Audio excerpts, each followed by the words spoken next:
Hey there, mystical souls. How are you? I am excited about seeing everybody in the queue. Hey, Brianna. Yes, your reading is going to be first in the queue. Hey, Tanzar. Greetings from South Australia. It is 8:25 in the morning in the cold weather. Oh, your nose is almost blue. I totally get it. We just had a spring storm here, so we had a lot of rain, and they said it was going to be tornado warnings and stuff, but it was not. It was just a beautiful rainstorm. So it's been a day. I don't know how you all are doing, but for me, it has been a day. So let me do a quick intro about like things to expect. So first off, if you are new here, my name is Patricia Tate.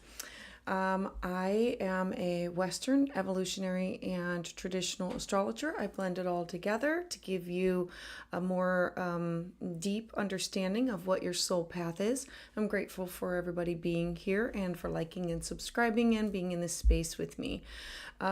I also am excited about tonight's live session because we have all of our planets going direct and we are done with the Mars-Pluto square, and we've had this beautiful new moon, so we have a lot of great things going on. I do have a quick note about if you would like to get a personal one-on-one, you can definitely book that through my website. To get in the queue tonight, you can, there usually is a QR code here, but use the down below. And it is a $40 PayPal donation. I need your exact date, time, and location if you'd like to get in the queue. If you are ready to go deeper, you can definitely join me at my Patreon, where we share. There's exclusive content. I have 2 lives. There is a 1-week free trial. I'll make sure that the link is in the queue. And a quick shout out for all mothers, mentors, and even yourself. We do have some gift opportunities. I have a Manifesting with the Moon guide. If you are interested in that for yourself or somebody special, you can go to the website and use Moon Magic for 10% off. And I have an elemental wisdom oracle deck if you're interested in that. Again, it's on the website, and Moon Magic at checkout for 10% off. And if you are interested, okay, so these bracelets are by Otter Spirit. I love intention beads. I change the bracelets daily depending on like what is the energy, and so I have rose quartz and I have howlite and I have clear quartz. This is their Mother's Day or our feminine energy, working with the energy bracelet trio. It is from Otter Spirit. If you are interested in it, they do have a gift. It is like you go to otterspirit.com and use Willow20 for their 20% off discount. And all of these gifts are for love and peace and intention. So just excited that everybody is here tonight and like spreading the love. Let me see who is in the queue. Yep, I'm giving you high five back. You love the moon. Oh, I do too. All right, so let's talk about things that are going on. I do want to share. Hold on, let me share a chart and tell a little bit about what is going on so everybody has a little bit of a heads up. So we're just out of this square with Mars and Pluto, still doing their thing. The most important thing about this is we just had this new moon, so it had a T-square. So if you think to yourself, where is Taurus in my life? You've just had an opportunity to plant these seeds for slow growth over a longer period of time, because Taurus is an earth sign and it is grounded, earthy, money, finer things like nurturing, caring. Other things that I want to talk about this week. On May 2nd, we are going to have Venus, the goddess of love. She is going to be joining into the sign of Aries. And Venus wants to bring people, places, and things together. And so as she's doing this, she is going to move into the sign of Aries. Aries is I. I want to bring people, places, and things together. She will eventually connect up with Neptune. That's when things become a little bit mystical, magical, blurry, confusion. And so it's about positive, but it can also be dreamy. Also on May 4th, we're going to have Pluto stationing retrograde. Now, it doesn't stop us from manifesting because we have, I think it's like the next 2.5 months, no inner planets are stationing retrograde. Having Pluto station retrograde, Pluto's a big one. He's a generational planet further on the outside. So Pluto is about power and its control, and this will affect anybody within fixed signs.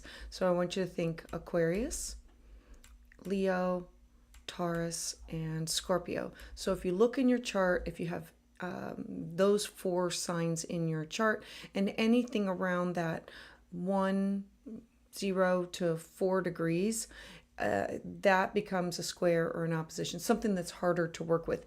This is about going inward to regroup and adjust with all the changes that we've gone through for the past 4 to 6 months. It's about how do I take everything that I've gone through and now it's time to integrate. So a lot of great things that are coming up, but it's how do I integrate it? How do I work with it? How do I work with that kind of energy? And Pluto is about personal, but it's also for the collective. Aquarius is more technology and science, and where are we within our groups and our networks? And so, yeah, it's going to be a week, guys. It's going to be a week. All right, so let me dive in and let me pull up my first chart, and also let me look into the queue and see what's going on. Hey, Tinker Tweet, Aries rising. Love that fire. Love that fire. All right. So let me get Brianna's ready. And if anybody else is ready to get into the queue, there we go. Definitely. Here we go. Mother. Sorry, guys. There we go. All right. Oh, Tanzer, you have Venus in a stellium in Leo. Hold on. Venus in a stellium in Leo.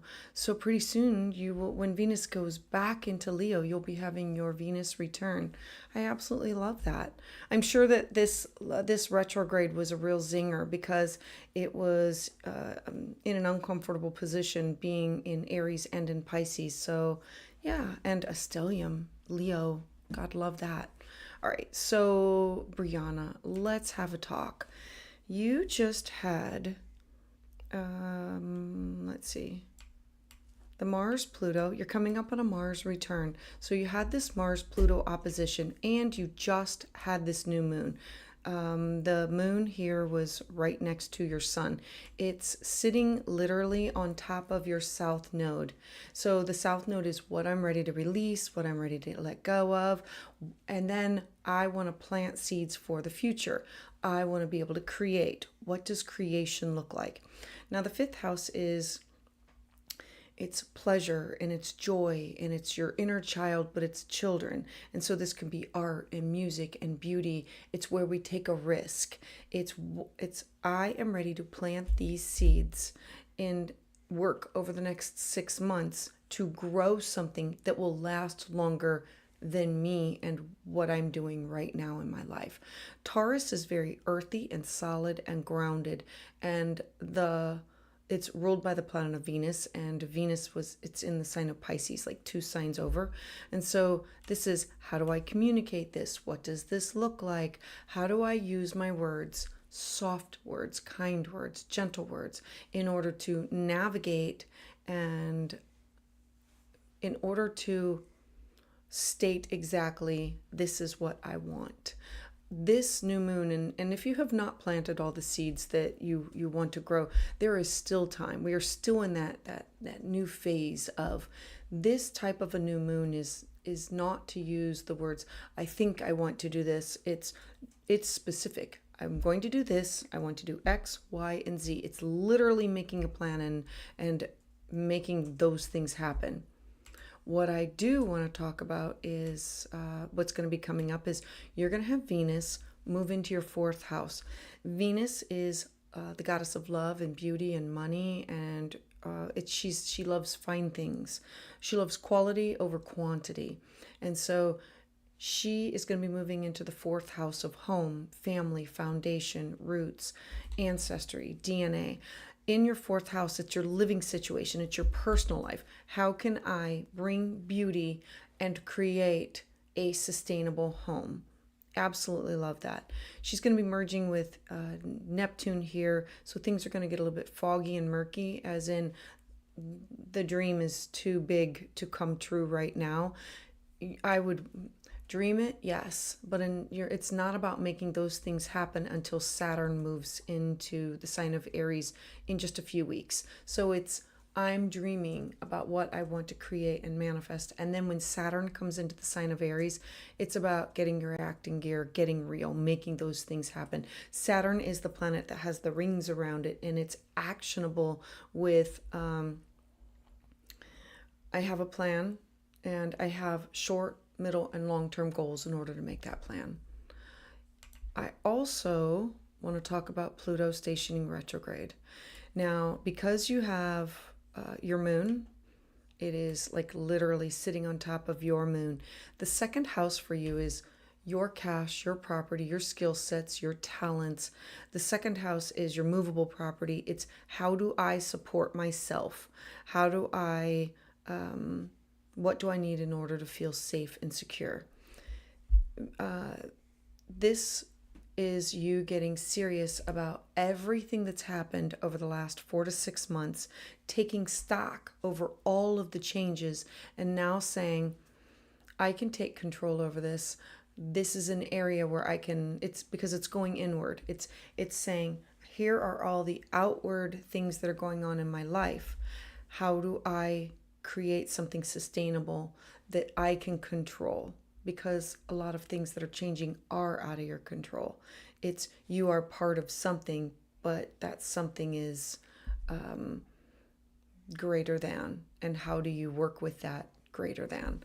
Now, because Pluto's going to be stationing retrograde, and it'll be until I believe it's October. It'll be saying, where do I spend my money? It's your income. It's you looking at a budget and saying, I'm in control of the money that I bring in, and what do I do with it? What are my talents? What is my skill set? What are my resources? And how do I work with that energy? Remember that the second house it's your skill set. It's what you're good at. And in the sign of Aquarius is thinking outside the box in order to shift and change. And like, I'm trying to articulate this in a way of Aquarius is not following the traditional path. It will not be traditional for you. You will come up with a unique solution that's just right for you. So I'm hoping all of this is making sense to you. I mean, looking at anything else to see if there's anything else I want to touch base on. I love that the new moon was sitting on top of your south node and your north node, because that is like literally it's a pivot. It's a huge shift in big changes that are going on with you. All right. Oh, hold on. And one more thing. You do have the south node on top of your Chiron. Now, north node and south node. This is a transiting. Chiron is our wound. And so you can look back to around the age of 26 and say, where was I? My accumulated knowledge up to that time. And where am I now? What am I willing to release? And what am I willing to now grow into? The third house is about learning, teaching, communication with people, places, and things that are close to you, neighbors, siblings, cousins. It's the way that you articulate information. And you are better at using your words to articulate your wants, your needs, your desires in order to go further. And it's it's growing from your wound. It's like, I've had all of these things happen to me. This is my pain, and this is how I've grown because of it. So instead of looking back with negative, looking at your life and saying, I couldn't have done that without this, and this is where it's going to lead me. Like, it's forging a trail moving forward. I absolutely love this for you. I love this. So thank you, Brianna. Thank you for trusting me. Thank you for trusting me. All right. Let me see let me see in the queue if everything is good. Hey, Stephanie, how are you? PayPal sent. Good. I need her birth time. I need your birth time, Stephanie. And so if you can either email that or I need the exact. I don't know if I have the charts saved. Usually I don't save charts unless I've been given a permission, but I will definitely. She got it. Okay, great. So let me pull this up. Oh, okay. I see some of the information. Okay, so let me pull it up right now.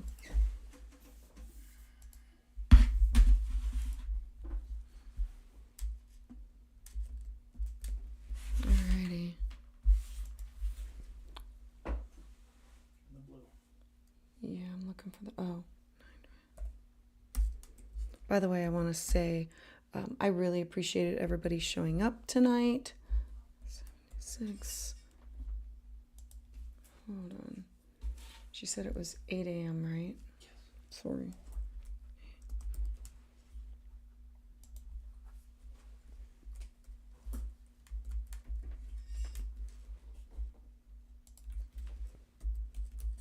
Alrighty, let's see here. And Stephanie. Sosa. Is it? Just Stephanie. Oh, it's just Stephanie. Just Stephanie. Sorry. Just Stephanie. All right, so let's take a look. No, somebody else is Stephanie Sosa. Okay. Two Stephanies. Okay, so whose chart is the September 26th? This is a Stephanie, right? I just want to make sure before I start on this. This is just Stephanie. Just Stephanie. All right, Stephanie, that's September 26th. I have everything else. I'm just not going to show that portion of the chart. All right, so let's take a little look.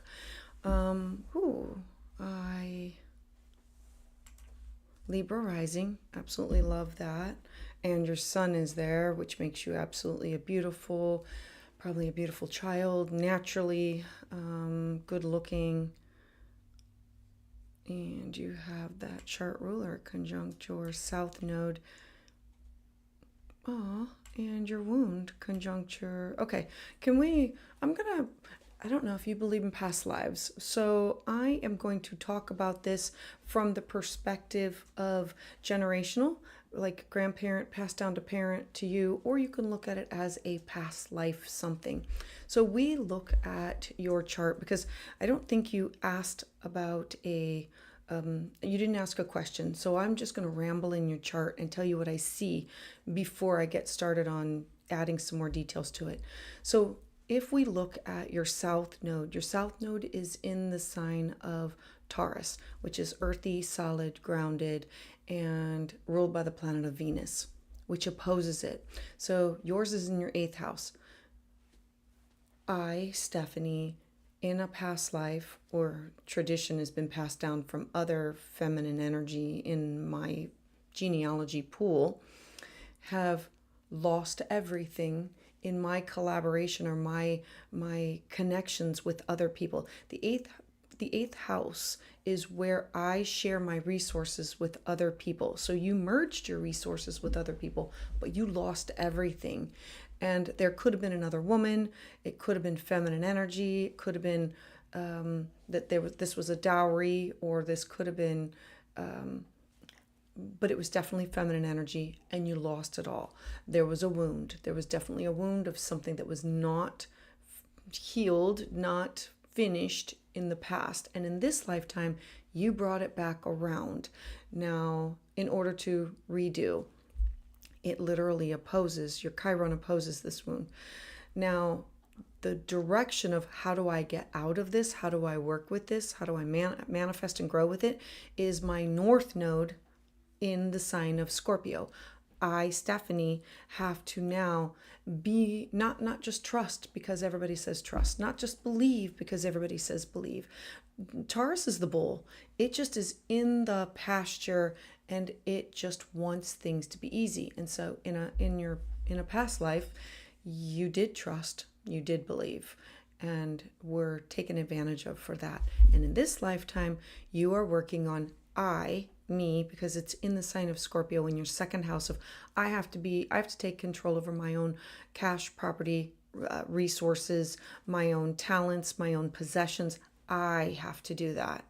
And along with doing that, I am going to confront the same person, probably a female energy, again in order to go through the lesson again. Now, to work with it, we look at the two chart rulers, Pluto, and I'm going to say, where's Mars at? Oh, both of them in Libra. Okay, so we're going to be doubling down. When the two chart rulers are in the same house of the first house of identity, Pluto means transformation. I have to transform multiple times in this lifetime. I have to be the magnet for. There has to be healthy boundaries around power and control, and knowing where I invest my time, my effort, and my energy in with other people, and using caution and making sure it's reciprocal, making sure there's reciprocity between you and others and you're not being taken advantage of. As a Libra rising and having your sun there, generally Libra rising people, they have to work on the word no, because they want to please. They want to listen to all sides of the story. So this becomes part of your life story of Aries. I have to take the initiative. Pluto, every single time I get hurt, it becomes a scar on my soul. So I remember the lesson and I don't make it again. And so I'm hoping all of that makes sense, because what happens is oftentimes people will repeat the lesson in this lifetime in similar circumstances in order to overcome it, in order to grow from it. If you are comfortable with that, then I now am going to move on to other things that I see. So let me do a bi-wheel for what I think is things that are going on right now with you.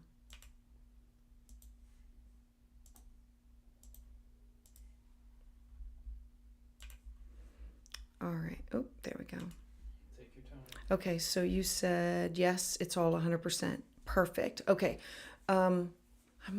So I also had Pluto in my first house, and so just like literally telling the truth and being 100% transparent and honest is not always accepted by everybody. Some people want it sugar-coated, and I have to sometimes pause and stop and remember to sugarcoat things. And so I'm letting you know that in this lifetime, you have the ability to grow by leaps and bounds. Having all of this, let me circle some things for you. All of this energy in Scorpio, your moon in Scorpio means you want to possess, own, devour, have a deep soul connection with other people. And it's, how do I find those people in my lifetime that I can trust in order to bear my soul? Because to you, that is the greatest gift. Having the moon in Scorpio is sometimes deep, dark thoughts. And having Pluto in the first house is a lot of transformation of who you are and growing pains that come from it. All right, so let's talk about, I want to talk about first Venus. Venus is the goddess of love and beauty. Part of your chart ruler. She's going to be moving into your partnership sector. That is going to be on May 2nd. So Venus moving into Aries. I, Stephanie, am now going to initiate these connections with other people. If the first house is you, the seventh house is you with everybody else. That includes business and personal. So that's a best friend, significant other. It's clients. It's not coworkers. It is social contracts and promises. It's marriage partners and contractual relationships. And so Venus is going to be moving into the sign of Aries. That is definitely what you can use to your benefit of your beautiful words, the way that you want to initiate things in order to, for contracts, for like if this could be for business, for clients, for best friends. This is I want to initiate. I'm going to give you the next layer of it because that's what it starts off. Then it's going to merge with Neptune. Neptune is blurry, foggy. I always say it's like rose-colored glasses or like having your beer goggles on and it's not able to think clearly. It's thinking not able to think clearly because you're kind of, I don't want to have to think about that like that's a negative thought that like would be hurtful. Having the positive thinking, the thoughts of what that person means. Now I'm going to remind you to lean in on your Scorpio tendencies here. Having a moon in Scorpio generally means that you dream and you feel energy. And so I'm going to remind you that people can lie, energy does not. When you are with people, you definitely want to look them in the eye. Looking them in the eye is like the most important, and you want them to be looking at you. If you're not getting the answers that make you feel safe or secure, or that you are 100% sure of, move into the body space, and you can always reach out and touch because that touch will not lie. You have this energy of when you connect your skin to their skin, it's like an electric current that goes through. That is your safety mechanism. Like you gave yourself things that you needed to work through, but you also gave yourself talents and gifts. And having a moon in Scorpio and Uranus in Scorpio in the North Node and Venus is like, I can use all of these talents and they're my spidey senses and nobody else needs to know about it. So just knowing that, use this Venus moving into Aries before you make any major decisions with signing contracts, negotiations, anything like that. Wait until Saturn moves into the sign of Aries. It's just a few more weeks here. Saturn brings structure. Saturn says, you want to do that? We need some boundaries here because Saturn is the mountain and I have to have this goal in order to get there. We can't be drunk all the time. We can't be like, we got to take off the beer goggles here. We got to be able to see clearly here. Let's open up the door and like let the smoke out so we can see what is going on. And Saturn says, now let's have a plan. We should have short, middle, and long-term goals in order to get to where we want to be. I absolutely love this for you because it's attainable. You're also going to have where's Pluto? Pluto in your 5th house, stationing retrograde. Pluto is about power. It's about control. It's about you rebuilding your personal mindset. And it's how do I regroup and adjust everything that's been changing and shifting for the last 5 or 6 months of my life. Like literally, if we were to go back to October, November, and then we build on December, and then we add, because all the planets were stationing retrograde. Then we had January and February, and then we had the eclipses in March. And now we're at a point where all the chips have landed, and now it's, what can I build with this? Think of it as you're walking around with these beautiful plates and they've dropped, and you don't look at it as the plates are shattering. You're looking at it as I can create a beautiful effing mosaic out of this. And so you gather up the pieces and you create from that.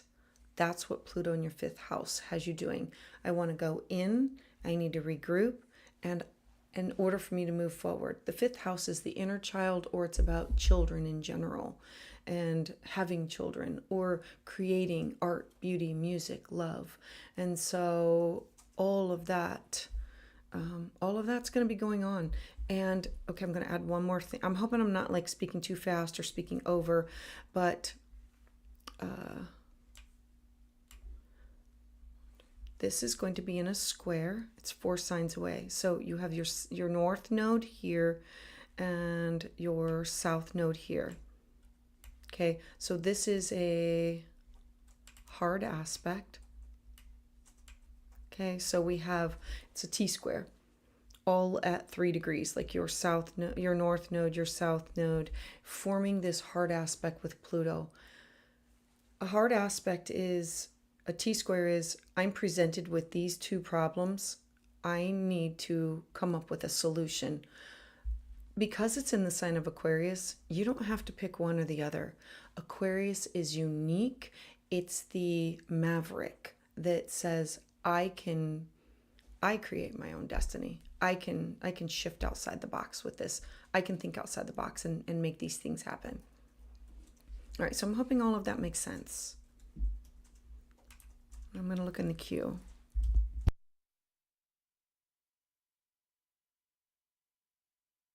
Okay, so let's see. 100%. Okay. Understanding everything. Okay. You are very, very, very. Oh, hold on. One more thing. You're having a Jupiter return. I'm just going to throw that out there. This happens once every 12 years in a harmonious aspect with, so it's about foreign people, places, and things, cross-cultural experiences, travel. And it's only going to be here for, I think, another, 6 weeks. So use it to your benefit. It's what am I creating now? Where do I want to go travel? Expanding my mind, publishing legal things, anything. And it's, I want to expand this, because then it's going to go every single sign for the next 12 years. It's going to move into your career sector. So it's, how do I take what I'm doing now, what I'm learning now, what I'm experiencing now, and then use it for my career. So I'm hoping, you have so many great things happening for you. I'm super excited for you. So Stephanie, thank you. Thank you for trusting me, and thank you for being here. All right, let me see who is next. Lars. All right, Lars, thank you for waiting. 6.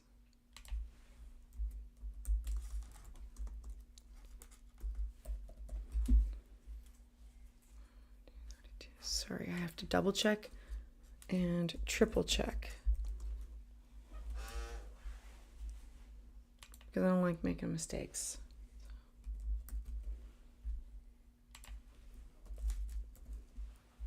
Let me see about this. All right. Okay, so it says, check out the transits between now and August. Look like all outer planets are hitting my planets and or angles and the North Node and relationship. Okay, so let's definitely talk about that.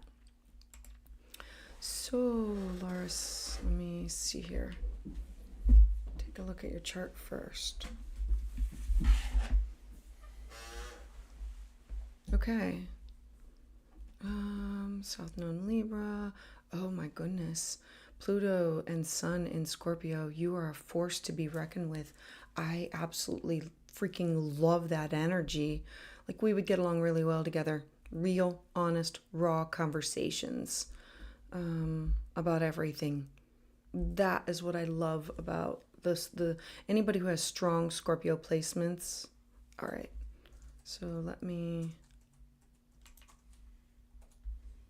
pull up the transit charts and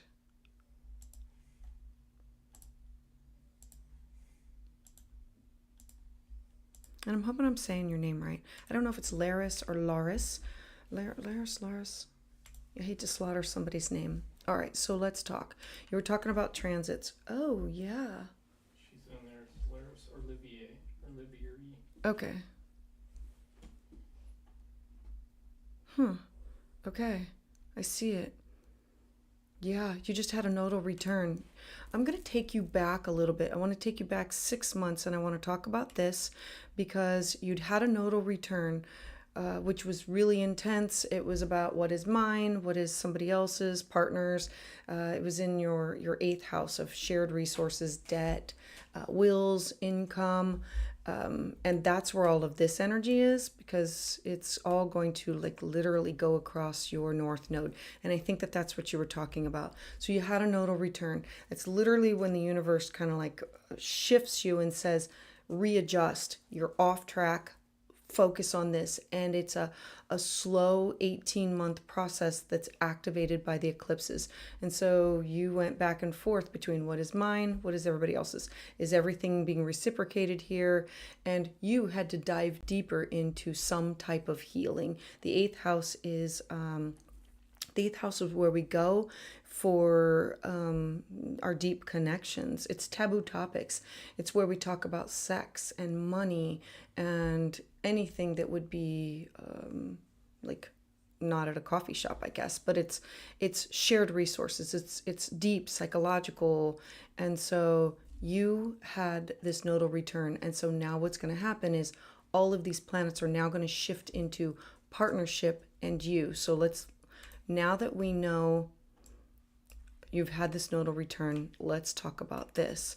You've had Saturn here for a while, so we can backtrack and say for the last 2.5 years, Saturn in Pisces for you. Saturn has the rings around it and has said, okay, Laris, we need to get serious with people in our life, and we have to accept them for who they are, and we have to accept them for where they are at in their life.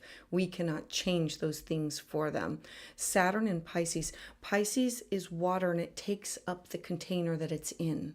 And Saturn is an earth that has the rings around it, that wants to have structure, and it wants to say build a dam, and let's fill this up in a cup, and let's not let everything flow over with a waterfall. We have to have some type of foundation. And so you have been working on that with partnerships. That includes business, best friend, significant other, open enemies, exes. The seventh is all personal and professional relationships in your life. Now you're not done. You've just started this 18-month cycle of focusing on the South Node in Virgo in your first house of identity. How do I let go of my perfectionism of what I expect other people, and I have high standards for myself. You are ruled by the planet of Mercury, and Mercury stations retrograde 3 times a year, 3 or 4 times a year, depending on like the cycle. And so Virgo is it can be OCD. It can have the racing thoughts. It can have, you are your own worst critic. Okay, and what I'm saying from love, because I'm also a Virgo rising. So I want you to know that I have some similar placements to you. So I'm hoping that you're accepting my being frank in that Virgo rising has a tendency to want perfectionism across the board. I cannot be sick and have a filthy house. I cannot leave the house until certain things are done. It's about don't touch my piles because I know where everything is at. It's being organized in your mind, your body, your spirit. And then I want to support other people. I want to help other people. And the North Node in the sign of Pisces is I want to connect with other people who are spiritually minded, who are not going to drain me of my energy. And so you are looking to find this balance in your life. And yeah, having the North Node move into your 7th house, absolutely, over the next 18 months is going to bring you lots of people for you to practice with. Some of them will be people to partner with. Some of them will be with business partners. Some of them can be with a best friend. And some of them will end up being the frenemies, the open enemies, the exes, in order for you to learn from. I want to show you, okay, so I color code my chart so you can visually see it. Green is earth, and light blue is air, dark blue is water, and red is fire. Okay, your North Node is in a water sign of Pisces, of partnership, and these are the people that I'm looking for. It's in a harmonious aspect with your Pluto and your Sun. How do I, Laris, learn to trust other people in order to have these deep connections with? Well, Pluto is conjunct your Sun. You have been wounded. You've been wounded as a young person, early education. Pluto's a trauma signature. Everybody has it. Yours is pretty darn close to your Sun, so it usually means like masculine energy or something that happened when you were like, this could have been early education or with school, or like, and I could go on and on about that. Just know that it's a trauma signature. So you've already got the energy inside of you to know what is good and what is not healthy. And so as you meet these people, does it feel right? Does it feel comfortable? Look, having a Sun in Scorpio and Pluto in Scorpio, you know a lot. You already know, and you want to know, because Scorpio works from a space of secrecy. They want to know everybody's secret in order to make them feel secure and safe. I'm reminding you that sometimes you have to allow people to have some private things, to have some privacy in their life, that you don't have to know everything about them, or you don't have to let them know that you know everything about them. Like, let them share with you in their time and be able to have those conversations that are deep and intense, because you have Venus here. Venus in Pisces is, I'm ready. I want to share this. And when it goes into the sign of Aries, it's you just sitting there saying, hey, I want to bring this topic up, and like just going there. I totally get it. I'm up for that conversation. Not everybody is. I always say that I'm not always everybody's cup of tea. Sometimes I'm the ayahuasca. And so I'm reminding you that you are going to you're going to have practice. When the North Node goes into Pisces, as it is, it brings you lessons to learn from. And so, yeah, will there be partnerships? Absolutely. Friends? Absolutely. Will you learn from them? Absolutely. Can they become lasting? Yeah, absolutely. Your Pluto and Sun here in a harmonious aspect to it is saying, yeah, I'm going to do this. I am going to trust, and I'm going to breadcrumb it out so that I don't work from a space of wounded. I do want to add that Pluto, your chart ruler, is going to be stationing retrograde on May 4th in your 6th house. That is your house of physical health. Having Pluto in your house of mental, physical, spiritual health and well-being means you have to take care of you, that you cannot pour from an empty cup, that you have to look outside the box and come up with alternative healthcare and healing practices and say, I'm going to focus on me, and I can't give to anybody else until and if that means scheduling in a massage, scheduling in a walk, scheduling in yoga or meditation, or connecting with a friend. The 6th house is our day-to-day. It's our day-to-day work. It's how we are of service to others, but it's our nutrition, our diet, our illness, and you needing to be in tune to your mind, your body, and your spirit. And so I'm excited about all of these things coming up for you. You have a lot of great opportunities, making sure that you make sure that you are putting yourself first. I'm loving all of this, because this is going to be beautiful for you. The transformation. All right, so let me see if there's anything else here. Oh, okay. So just one quick hot second. You just literally had, and you can use this to your benefit, because we're not, this is a T-square from the new moon that literally we just had. So, and I bring this up because, oh mother, hold on. Mars and Pluto are your chart rulers, modern and traditional. And so these two were battling it out. Mars going into your 12th house of dreams, intuition, psychic ability. I like that Mars is there, because oftentimes it reveals a latent talent, a skill set. It says, hey, I need to go within. I need to take this deep journey.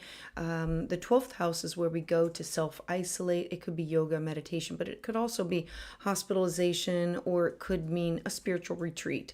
And so this is, I need to take time out for myself. Pluto says, I need to find this healthy balance between being of service to other people and myself. You had this new moon just, 2 days ago? And this new moon is, I need to plant the seeds of, where do I want to travel? What do I want to study? How do I broaden my mind? Connect with foreign people, places, and things, these cross-cultural experiences. It's not too late for you to set those intentions. I literally write them out. Some of them I burn, and some of them I write them out. This is one that you will want to write out, because it's Taurus. it's earth. It's grounded in growing something. It's planting a seed over the next 1 month to 6 months. So I'm excited for you that this is this opportunity that you have. And so, Laris, thanks. I'm going to check in the queue and see if it all makes sense. Peace. Peace Manly. How are you, girlfriend? So glad that you are in the queue, giving you some heartfelt loving. Because I know that, like, just like Laris, she's a Virgo rising like us, and like it's definitely we're definitely feeling all this energy. You are very welcome, girlfriend. You are very welcome. All right, so let me see who is next in the queue. And Peace Manly, thank you for being here, girlfriend. And Laris, thank you for trusting me with your consultation. All right, let me see who is next. It's Yolazia. Yoleza. She's soulful something. Alrighty. And that would be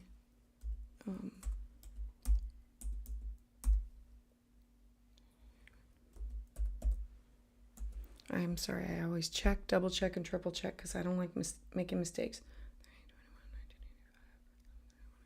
Okay. And I don't know about you guys, but like today was hard. You know, today was a doozy. Actually, these last few days have been like a roller coaster. Just a freaking roller coaster. Alrighty. Hey, Ellen, so glad that you are here. Hey, John Clark, I am so glad that you are here. Ellen, I am back in the great state of Ohio. I should have probably asked everybody, what is your top 3 and where are you from? So I'm a Virgo rising, and my sun is in Leo, 12th house, and my moon is in Taurus. So yeah, at a hard square. We'll have to talk about that sometime. All right, so I was wondering about my part of fortune in regards to my vertex. Oh, I was just, let's talk about your part of fortune. All right. I want to make sure that I'm saying the name correct. Yoleza? All right. Oh, Soulful Journey. Yes. Okay, your question came out kind of wonky. Okay, so my question came out kind of wonky. I would love to answer, humbly receive it. Okay, so you are asking about your part of fortune. So people who have their part of fortune and their lot of fortune and their lot of spirit together is when they were born at a new moon. And so it comes at a square, if that makes sense. Hold on. Yoleza. Ooh, I like it. Okay. Yoleza. I got it. Yoleza. All right. So you want to know about your part of fortune. Well, your part of fortune. Your part of fortune and your lot of spirit, both of them are in the sign of Cancer. I think that that's important just because Cancer is ruled by the moon. And then when I look to the moon is darn near conjunct the sun. So we know that you were born at this new moon. So you were born with this new moon energy. So like think about puppy dog energy. Come here to learn new things and experience it at a different pace than somebody who is born at like a full moon. And so you are always going to have fortune when with yourself. The first house is all about your identity, your desires, your interests. It's how other people see you. It's all about you. It's your goals. It's the first house is this is who I am. This is who I present to the world. The sign of Cancer is watery and intuitive, and it's nurturing, and it's rules over the moon, which yours is in your 10th house of career. Okay, so now let's layer it on to what is going on today.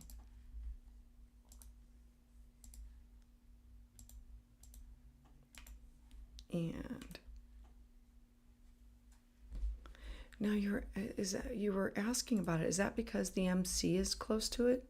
I mean, I look at this being in your first house is really, really important, but I look at this as more important because Neptune is at 1 degree and your sun is at 1 degree. So if you don't mind, I'm going to pivot just a little bit and layer on. And I would like to bring to your attention some numbers because I'm definitely into numbers and synchronicity of understanding some things. So you have 4, 4, 4, and you have 3 and 3.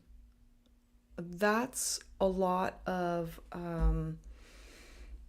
okay, 4 of, when your Chiron is at the age of 4, it means like something at around the age of 4. So 3, 4, 5, something dark, shady, something that happened in private, a wound. You either brought it in with you or something that happened or traumatized you. That'll be something that you will work on every single time something goes into your 12th house and crosses over this. I'm more interested in like looking at all the different 4s and all the different 3s, because that is a specific energy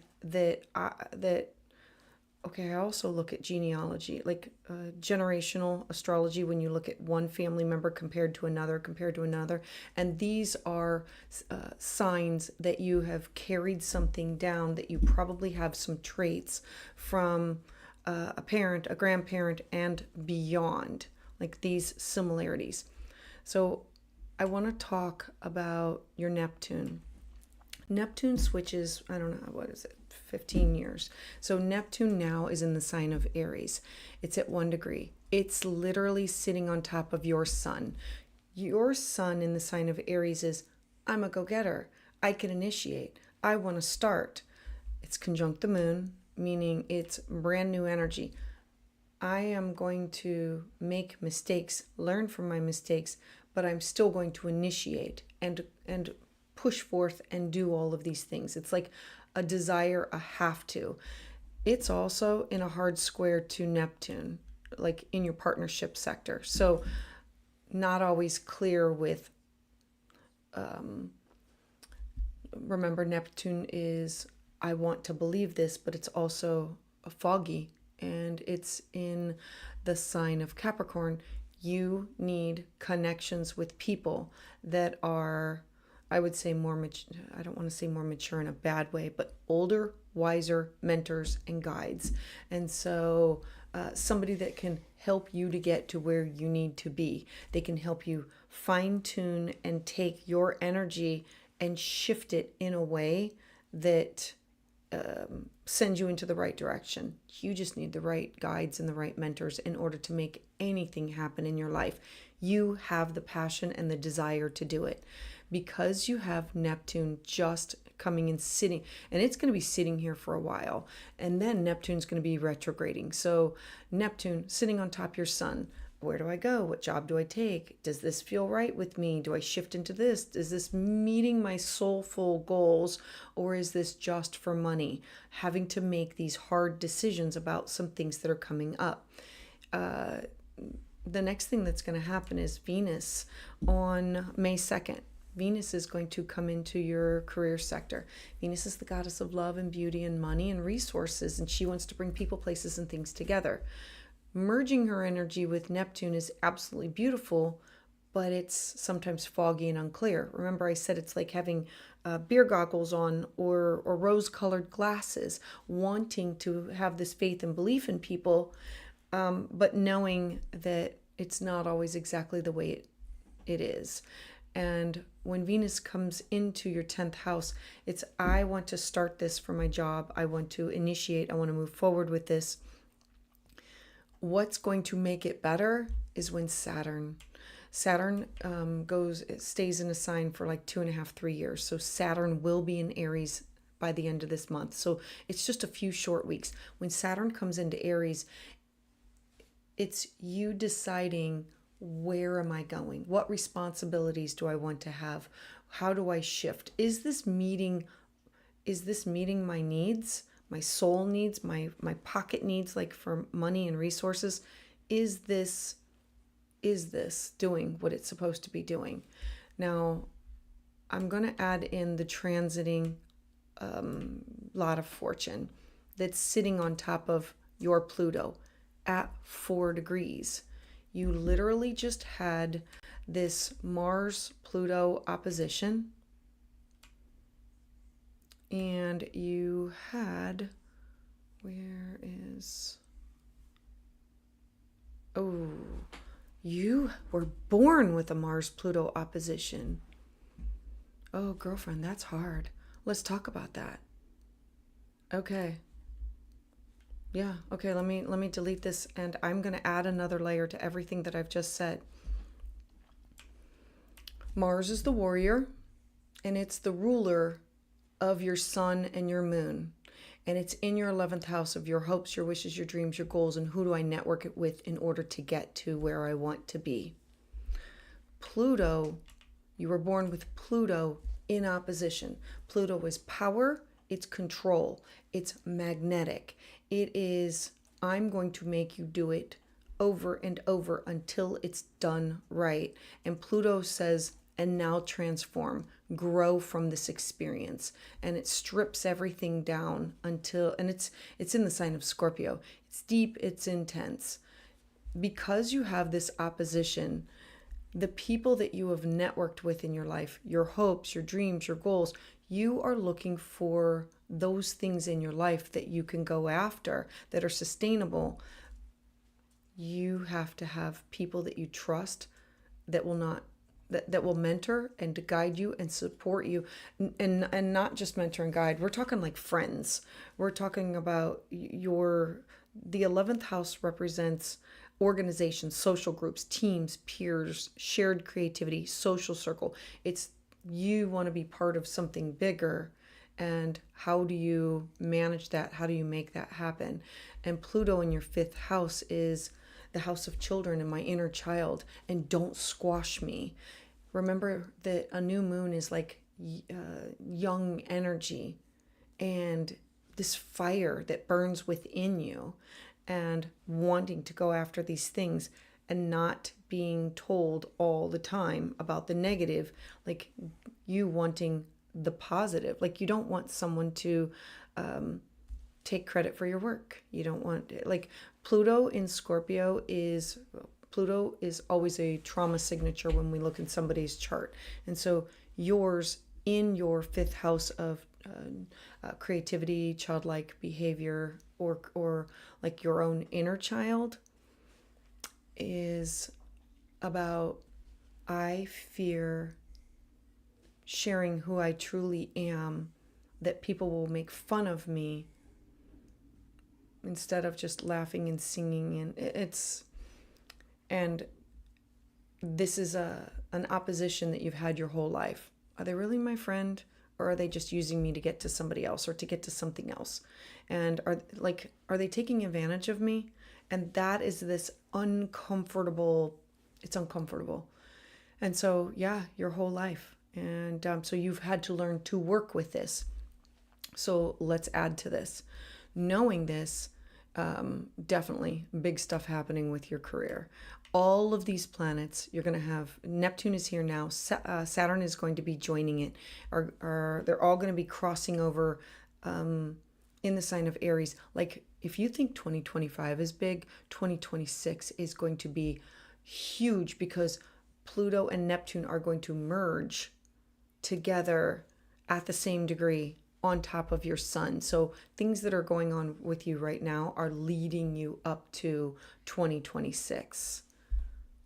Let me look and see what else I want to share. I'm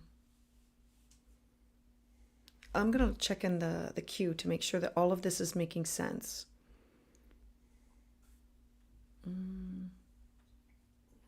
Let's see. Hey, Tamzar. Oh, Cancer Sun, Taurus Rising, Moon in Pisces. Oh, I love all that water. Like water sun and water moon.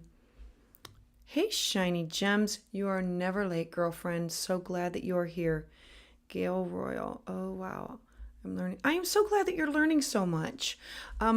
Okay, so I believe in sharing the wheel. I never want this to just be me giving the person the information. I figure if I show it to you, I color code everything. If you, whatever modality you are, whether it's tactile or visual or auditory, I want it all to be there so that you can pick up on everything. Oh, I missed you too, girlfriend. Okay, soulful journey. Oh my God, I'm so sorry. I don't want to make you cry. I'm hoping all of this like really makes sense to you.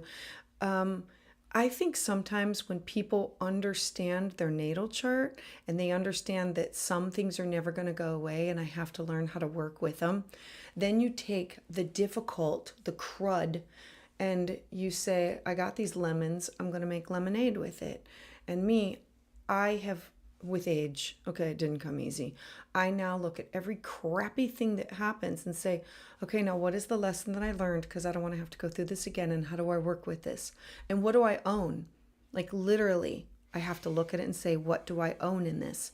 And when I look at your chart, Soulful Journey, this is, it's intense. It's an opposition. So your entire life, this will oppose. Every single time a planet comes in contact with your Mars, it will oppose Pluto. Every time something comes into contact with Pluto, it will oppose your Mars. If you learn to follow the transits, then you say, oh, you little mofo, I'm going to be working with that energy and I'm going to be in charge of what transforms. When I look at astrology and I look at what's going to be coming up, I just say, okay, suck it up, buttercup, put my big girl panties on and say, this is what is going to be coming down the pike. I need to be able to accept it, transform from it, grow from it, thank the universe for the lesson, and then I need to move on and put it behind me because there's nothing that you can do. I look at this and say, you chose this before you came in. I believe everybody sat down and said, I'm going to create my birth chart and I am going to give myself lessons and then I'm going to give myself gifts and opportunities in how to learn from it and work with it. So I'm hoping, yeah. Soulful Journey, it may be hard to have friends that you think you act better than them. I agree. And I think that, look, I love Aries energy. They're just so full of piss and vinegar. And they just are the first ones to go after anything. And, yeah, little mofo. I'm trying to be careful with my words. Alrighty. Okay, let me take one last look. And that whole 4, everything is at 4. I would be interested to see like the rest of your family and who else has got all that stuff going on, because I believe that it's a generational thing, like from other family members. All right, sending you air hugs. Oh, wait a minute. Okay, so one more thing.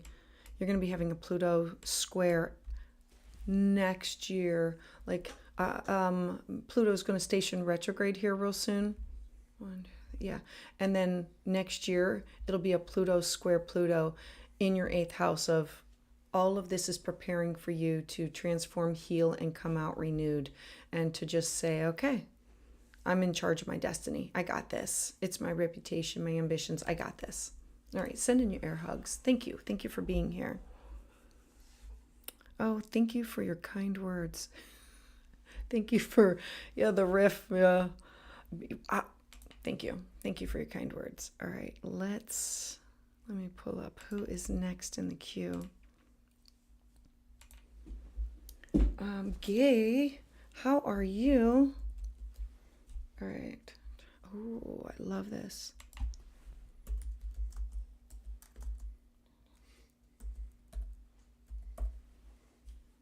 So she has to. Wait, what is the time? When were you born, Gay? Hit me up with that. I have everything but your time, so give me the time. Son of a biscuit. Yeah. Sorry, 23rd, 1969. Yeah, I need all of it. Yeah, hit me up in the comments, and then I need to look at this. 5:31 p.m. Okay, and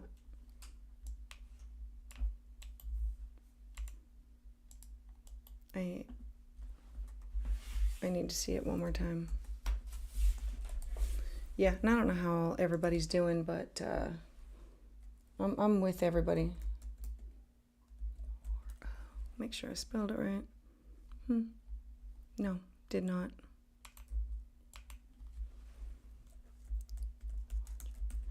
All right, stuck for 10 years. Oh, charging. Health, taking a nosedive. Ooh. Okay, let's talk about this. Let me make sure everything came up. All right, Gay. First off, I want to thank you for trusting me. All right, let me look in here. I got everything. Soulful Journey. Sending you air hugs, girlfriend. Yeah, you know what? You don't need a lot of friends. You need quality over quantity. Just sending that out there. All right, so Gay, let's talk about this. Oh. Okay.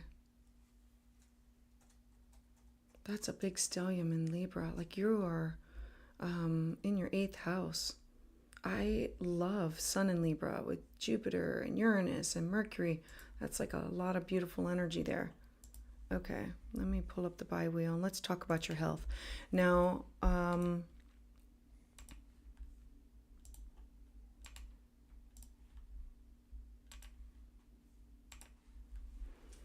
right. So, oh, you're having a nodal return. Okay. Yeah, I'm sure it's intense. Okay, so let's talk about the nodes for a second. The nodes, all the planets rotate. Okay, I'm going to do it with this. The planets rotate this way. The nodes rotate this way. The nodes they go along with the moon. They're not a planet. They are like in space, and they are activated by the eclipses. And so the north node is the dragon's head, and the south node's a dragon's tail. So like if you Google like Rahu, and so there was this snake, and he wanted the everlasting elixir. He got in line, was trying to like snake his way through and be sneaky about it, and as he was drinking the everlasting elixir, he got cut in half. And so the north node is always quenching, always desire, always wanting, and the south node is what we want to get rid of. It's what we leave behind. So we look at the south node as our past lives, our past in this lifetime. And so your south node is in the sign of Virgo. Virgo can be OCD, it can be Virgo is organized, structured, detailed, but it's also how can I be of service to you? So when we look at somebody with the south node in south node in Virgo, let me circle one thing at a time. South node in Virgo, we look at you and say, in your past lifetime, and probably repeated in these lifetimes, of I lost everything to partnership. I lost like everything that I owned into partnership. I gave things away, and I didn't pay attention to the signs. And we look to Mercury in the house, in the sign of Libra. Libra is the scales. It wants to balance things out. So Mercury in your 8th house of shared resources. You brought things into relationships and you lost. It was not fair. It was not equitable. And it was to the detriment of your mind, your body, your spirit. And so in this lifetime, how do we rectify that? Oh, North Node, I have to be focused on my first house, me, Pisces. Pisces is watery and it's intuitive, and it believes in the higher octave of. It has 2 rulers. It has Jupiter. Again, like let's talk about 8th house. So you do well when you invest in other people, places, and things. You gain from that. And also Neptune in Scorpio. Neptune in Scorpio is deep, psychic, in the 9th house of cross-cultural experiences, form, people, places, and things. And so in this lifetime, I have to check myself. I have to make sure that every connection that I have with somebody is making sure that there is reciprocity there. Is it fair? Is it equitable? Are they taking advantage of me? Is it balanced? Because Mercury is having to bring up those hard topics. It's in your eighth house of, ooh, do we bring up debt? Do we bring up bills? Do we bring up sex? Do we bring up my health? Do we bring up like mental health, physical health? Do I bring those? Yeah, you do. And so if we go back 6 months, we know that all of this was activated. And we know that for the next 18 months, you are going to be working on how do I nurture and care for myself before anybody else? How do I set aside time for me before anybody else? Because Virgo in a past lifetime is often the slave or the servant. And if you don't keep it in check, you become that again in this lifetime. And so I'm reminding you that you're having a nodal return. So that being said, take the story that I've just told you, and now the universe is saying, Gay, you have been around long enough. You have enough years experience that you're going to have this nodal return. And now the universe is going to pick you up and say, this is the direction. This is where you're supposed to be headed. Are you focused on you? Are you focused on your health, mental, physical, spiritual? Are you connected with the right people, places, and things, the right tribe? Are they supporting you or are they taking from you? All of this, you have Neptune going into your second house. The second house is cash and property and skill set, but it's also what do I need in order to be safe and secure, to feel safe and secure. You literally have your south node at 26 degrees sitting on top of Pluto, saying, Pluto is the planet of death, birth, and transformation. How do I transform all of my connections with everybody in my life? Do you go into the doctor's office and say exactly what you want? Do you have your notes ready with you? Do you say, I experienced this, this, and this? Are you magnetic or are you the doormat? And now is your time to say, I am going to be my own best advocate. Virgo is the sign of health and healing, and it's about how can I think outside the box for alternative healthcare and healing practices and modalities. Having the North Node in Pisces is, I really have to focus on me. This has to be all about me. I'm hoping all of this is making sense. You have, I'm going to look in the queue to make sure all of this is making sense, and then I'm going to dive in just a little bit more. You're going to have Venus. She says understanding this completely. Okay, great. I'm glad you're understanding this completely. Okay, you are going to have on, what day is it? May 2nd. May 2nd, Venus is going to leave your first house. Venus in your first house is so beautiful in the sign of Pisces. It's, I need to do something for myself, for self-care. And what does that look like? Does that mean taking a nice hot Epsom salt bath? Does that mean like some Qigong? Like I woke up this morning and said, okay, I need to give myself some self-care. Is it yoga? Is it meditation? I don't know what it is for you, but Venus is still in your first house saying, I need to nurture me, my mind, my body, my spirit, my soul. Then Venus is going to go into your second house on May 2nd. When it goes into the sign of Aries is, I have to initiate this. The second house is not just your cash and your property, but it's also about all of the ways that you, it's not just your possessions, it's your self-esteem, it's your work ethic, it's your mental and emotional and spiritual resources. So we're not just talking about money, we're talking about what are the most important things to you.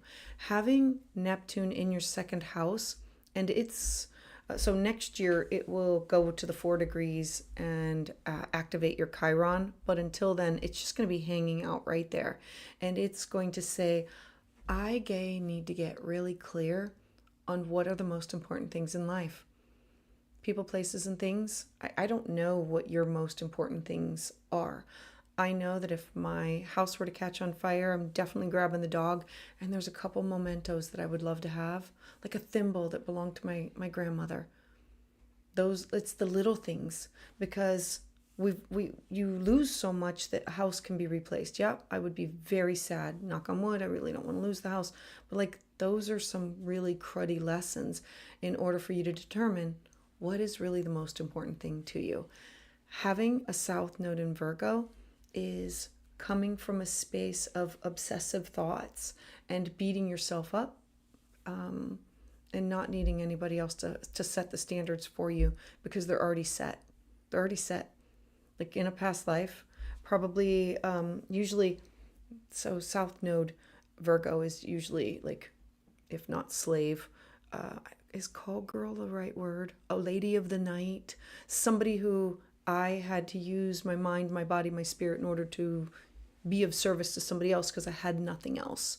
And so taking a look at your life holistically and saying, no, I need to get right here.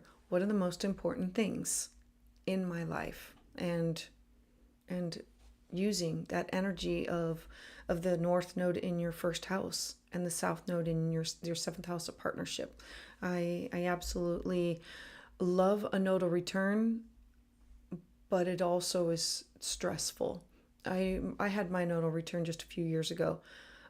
I mourned the things that I knew that I would not come back to. I don't know if that makes sense, but I was very sad about the things that were changing in my life, because I knew that I had to grow and change, and I knew I could never go back to the way things were.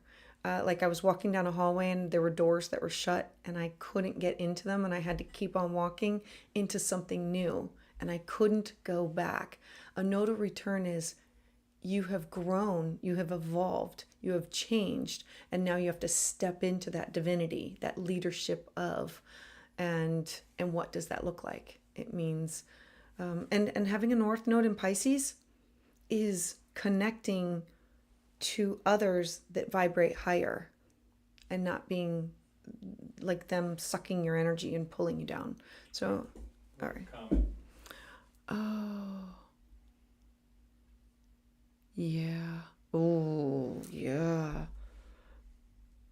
Right? We should definitely do your Akashic records sometimes. Yeah.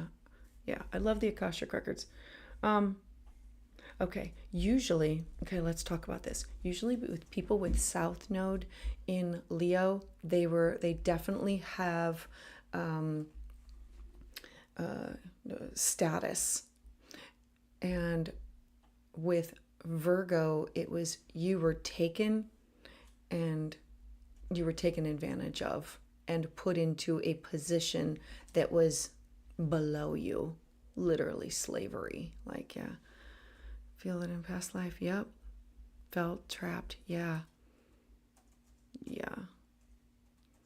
Hey, Peter. So glad that you are just joining. Sorry you cannot sleep. We are talking with Gay.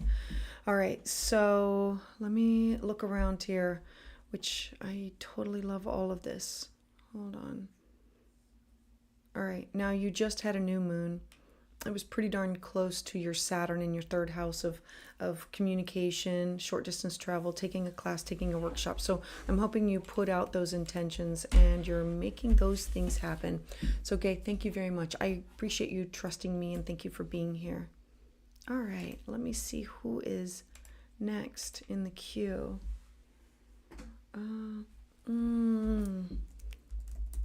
Shiny gems. Girlfriend.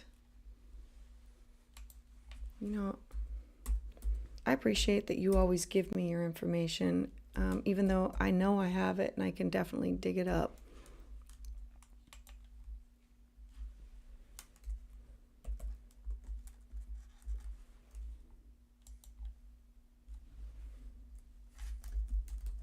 I have been thinking about you because of all the crazy shenanigans of things that have been going on. And can I just tell everybody, like, what a week, what a day, what a week. Like right now, I have Neptune literally sitting, Neptune and Saturn I'm having my second Saturn return. Is it? Yeah, second Saturn return. And Neptune is just sitting there. It's been rough for me. And so I'm just telling my husband, I'm not going to cry. I'm just going to move on. I got this. I'm just moving. I just keep on moving forward. All right. All right, so let's take a look. Shiny gems. All right. Because I don't remember where we last left off with our conversation, I want to bring us, I'm going to go clean slate on this one, and I want to talk about the Mars-Pluto opposition. I know that you and I did briefly talk about this, but this was a terrible T-square that was literally opposing like all of this shenanigans that's going on here. Now, okay, I'm going to dip into it and tell you a little bit more. I hope that you planted your new moon intentions. If you did not, there's still time. Your new moon is in your 8th house of shared resources, debt, alimony, child support. It is where you are invested with other people. It could be intimate affairs, but it's also about money and resources. Setting up clearly, I want to do this, I plan on doing this, and getting everything in writing, manifesting it over the next 6 months. Okay, so a new moon, the full moon happens 6 months later. So we grow over the 30 days and then the 6 months. And so I, Shiny Gems, want to expand this area of my life, and I want to have these open, honest conversations, but I also want to grow my investments. Having a new moon in your 8th house is the house of savings, retirement, joint ventures, and it's it's how do I transform and how do I heal after things have been revealed. So I don't know if more secrets or things have been revealed, but like this is the precursor for knowing that in 2 weeks you're going to be having a full moon here. Now, before we get to the full moon, I want to talk about Pluto and I want to talk about Venus. So Venus is going to happen first. On May 2nd, Venus is going to move into your partnership sector. I absolutely love that because this is you, your chart ruler, saying, I'm feeling my feels. I'm going to let my partner know. I'm going to let my friends know. I'm going to just be my lovey, squishy self and embracing and not working from a space of fear or embarrassment about letting people know who you are, like at your core. Because a sun in Capricorn, Sun and Capricorn, they are builders over lifetimes. They are not like huggy, squishy, lovey people. But Venus in Pisces is connecting to those intimate words, those intimate connections, and not being afraid to reveal yourself. When it moves into Aries is Shiny Gems, I'm going to initiate this. I am going to have these connections. It's contractual relationships. It's your partnership. It's social contracts and promises. It's how do you handle conflict and legal matters. And when Venus goes into your 7th house, that will be any contracts that come up. You will boldly, in the sign of Aries, initiate anything in order to get it done. It's like wham, bam, thank you, ma'am. I want this done. It's you taking the lead to get it done. I want to caution you just a little bit because Neptune makes everything a little foggy and unclear. Remember those beer goggles. If you can hold off, wait until Saturn goes into the sign of Aries because Saturn gives the structure, gives the organization. That is your chart ruler. When Saturn moves into your partnership sector, it says, I want to solidify all, it's solidifying partnerships. It's like, let's make this real. Let's make this authentic. Let's take things to another level. Let's either buy a contract or something. Now, Pluto is going to station retrograde on May 4th. Now, Pluto is power, it's control, it's a trauma signature. So I want to let you know that it's going back to your Pluto. This is almost a Pluto square Pluto. Your Pluto is at 4. This is at 3. This is as far as it's going to get before it retrogrades. So it's bringing up all this angst and all this pain, everything that has to do with trauma from younger. That we've talked about this house. So in order for you to feel safe and secure, you having like flashbacks and saying, oh my gosh, what do I do so this never happens again? Pluto is going to station retrograde. When it does, it will have you going within to say, look what I have done over the last 5 months. Like, let's go back to October, and then November, the planets started going retrograde. And then we're going to throw in December with Mars and Venus, and then January with Mercury retrograde, and then February, and then... She wants to know when Saturn's moving. Oh, Saturn's going to station retrograde. Oh, when will Saturn move? Oh, hold on. Hold on. Saturn. I think it's like it's this month. It's going to be huge. I've already done the post for it. I think it's the 24th. Like, all the dates are kind of muddled in my mind, but I'm pretty sure it's the 24th, and I'll release the video really soon on Patreon, so you'll be able to see it. But Saturn is going to be big because it is your chart ruler. Having it go into the sign of Aries, it'll be, I, Shiny Gems, am ready to initiate these things and make these things happen. And then it's going to be there for 3 years. It is saying, I'm going to take things to the next level. I want to initiate. I want to create a short, middle, and long-term goal. And all while that is happening, and then, okay. And then I'm going to let you know Saturn does station retrograde. That's not a bad thing. When Saturn does station retrograde, it's, I might be moving a little too fast, or I had these plans, these goals. I need to slow down and look at this and clear some things out. I always look at every retrograde. I do say thank you to it, but I'm not always happy about the saying thank you to it, because I am initiating things. I'm moving forward in life. I'm pretty darn happy doing these things. And then the planet stations retrograde and it says, whoa, hold your horses, slow down. This is not manageable. This is not sustainable. And Saturn will say, wherever it moves, it wants sustainable progress. It will go into your partnership sector and it will literally say, this is absolutely beautiful. This is great. And 2026 is when Saturn and Neptune are actually going to conjunct at this. It's a huge pivotal moment of 2026. Like, most videos of 2026 are going to be about the Neptune-Saturn conjunction. And that is when people are going to make life moves. And so for you, that will be in your partnership sector. So I look at this as you are moving towards that, if that makes sense. And having Pluto stationing retrograde in the next, it'll be this May 4th. It will have you regrouping in order to adjust to all of the changes.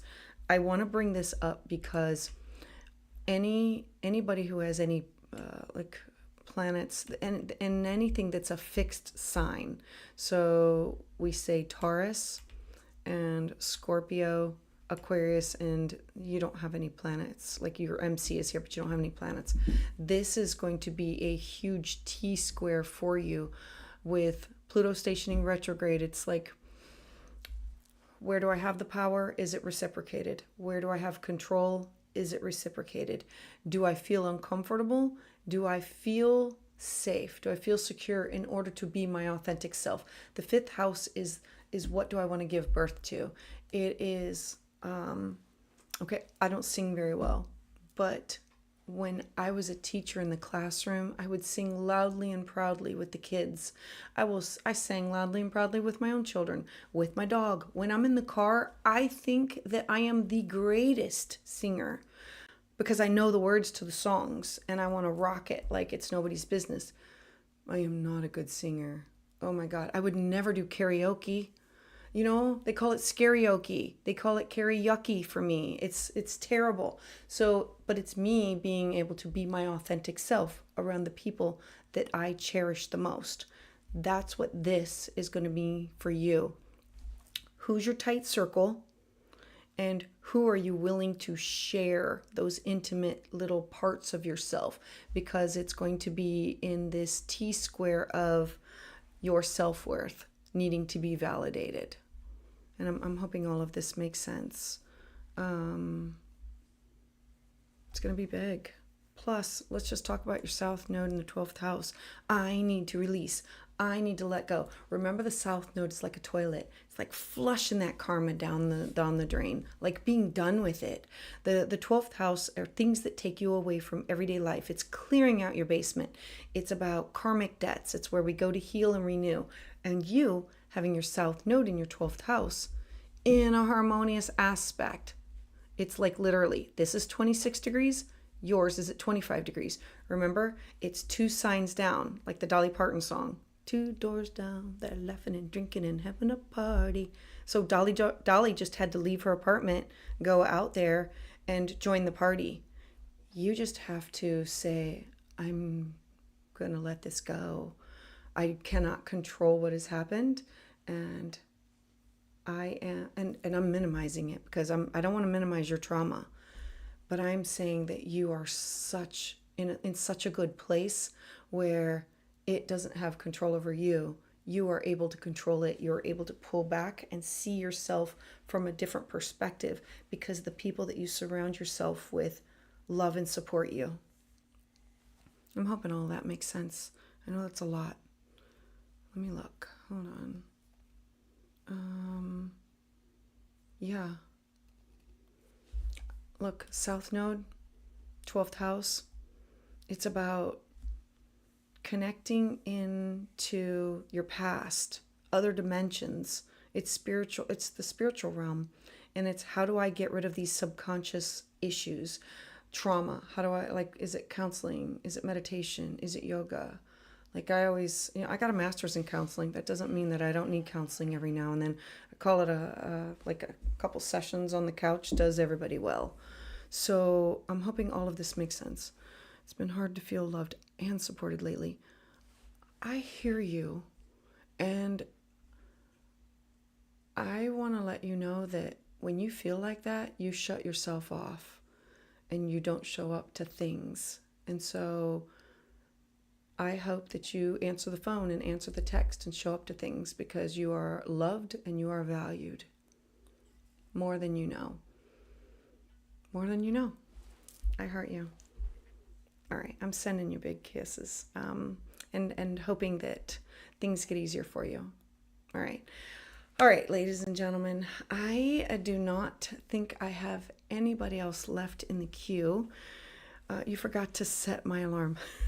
Does that mean for the thing on Patreon? We missed you on the Patreon. We freaking missed you. We talked about you. So yeah, and it's okay. You can't be to everything, but we did send you love. Yeah. All right, ladies and gentlemen. So I am truly appreciate everybody here showing up. If you are looking for a Mother's Day or a gift to yourself, I do have some specials. I have the bracelets. I have the Moon Manifestation Guide. I have my Oracle Wisdom deck. And there's also gift cards. Like, definitely treat yourself. Make sure everybody's taking care of themselves because these are rough times. Like, literally, we are coming off of huge transformations. Everybody feels it's like you're running and have you ever been in like one of those like game things that you run and you have the elastic behind you and they're holding you back and then somebody lets go? That's what this energy is. The energy is everything is moving forward all at one time. And we all have to quickly adjust, like just adjust. And it's easier said than done. And every single month, we're going to have one of the outer planets moving until we get to July. So we have July, we have Uranus, and we have June, we have Jupiter, and then we have Saturn. And so all of these planets it has not ever happened in our lifetime. And so 2025 is a huge adjustment for all of us. And so I'm holding space for everybody, sending out. Says hi. Oh, Mops! So glad you made it, my friend. So glad that you're here. Look, I was just looking at your cards. I know, okay, you sent a card, and so I leave those things laying out to remind me when I'm feeling low. And today was a rough day. Like, if I could tell everybody all of the things that went on today, it was just like one thing after another. I stayed home. I just said I just need to like stay home and regroup and like nurture and care for myself, so that, yeah, nurture and care for self. A lot of self-care, guys. Give yourself some self-care. Give yourself some grace. All right. Sending out love to all of you. I heart you.